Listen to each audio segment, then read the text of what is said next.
Hi, I'm Franciscan Father Albert Haase. Did you know that thoughts matter in the spiritual life? That what we think about has a profound effect on our lives? I know it sounds simplistic, but back in the 5th century, there was a man by the name of John Cassian. And John Cassian wrote one of the great works of Christian spirituality called the Conferences. The Conferences were his interviews with the desert fathers and mothers who lived throughout the desert of Egypt.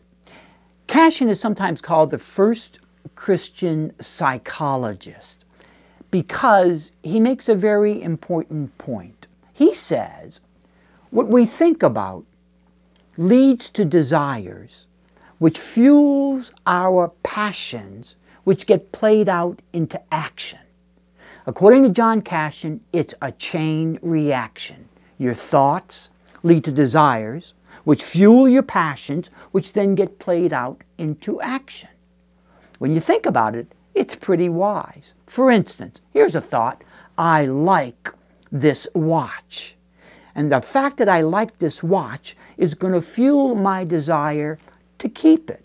And because of my desire to keep this watch, that's going to fuel my passion of greed. I'm not going to be willing to loan this watch out to you. And so when you come to ask me if you could borrow my watch, my action's going to be, no, I want this watch. I like this watch.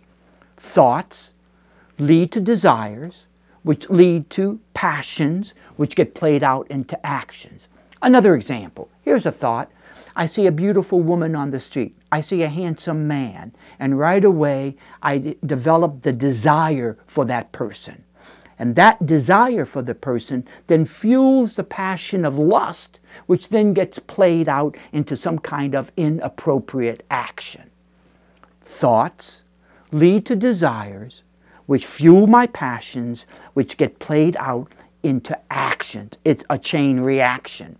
And John Cassian says, so if there is a sinful action in your life that you want to get rid of, Cassian says, willpower is not always enough. According to Cassian, sometimes you have to trace the action back to its passion through the desire back to the original thought. Because if you change your thought, you can then change your action. It's all a chain reaction.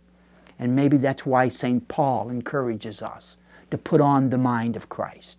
Maybe that's why St. Paul tells us in the second letter to the Philippians that we must have the attitude of Christ. Maybe that's why St. Paul encourages us to be transformed by the renewal of our minds. Because what we think about, our thoughts, really matter when it comes to the spiritual life and it comes to spiritual formation. May the Lord give you His peace. Thank you very much.